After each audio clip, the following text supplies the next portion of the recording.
नमस्ते प्रणाम। हम गायक जिस राठौर रवलन के गोड़ छू के प्रणाम करतनी।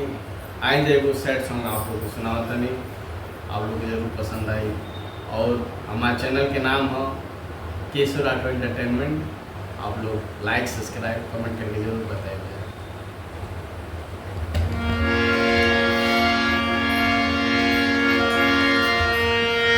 तोहरा मोहब्बत में जिंदगी खराब हो गई, कि तोहरा मोहब्बत में जिंदगी खराब हो गई। दिल जब से तोड़ा लूं हमारा दिल जब से तोड़ा लूं हमारा की छोड़ा दूं, संगतिया शराब हो गई, कि तोहरा मोहब्बत में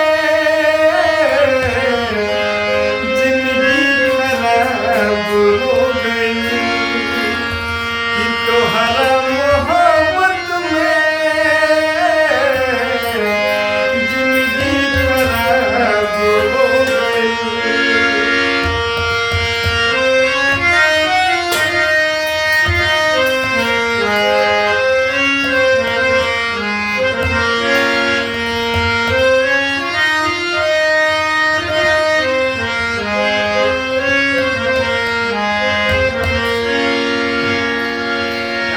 जब जब खोइले तलह तड़प के रोइले, याद में जब जब खोइले तलह तड़प के रोइले।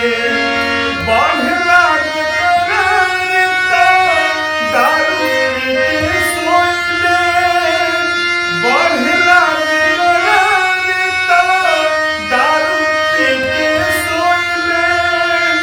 अब तो बंद अखियाँ में लौके सुरतिया, अब तो बंद अखियाँ में लौके सुरतिया। मिलन हो गई,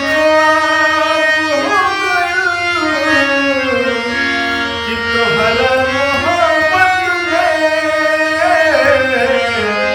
जिंदगी खराब हो गई, कि तोहरा मोहब्बत में जिंदगी खराब हो गई, कि तोहरा मोहब्बत में जिंदगी खराब हो गई। Thank you so much.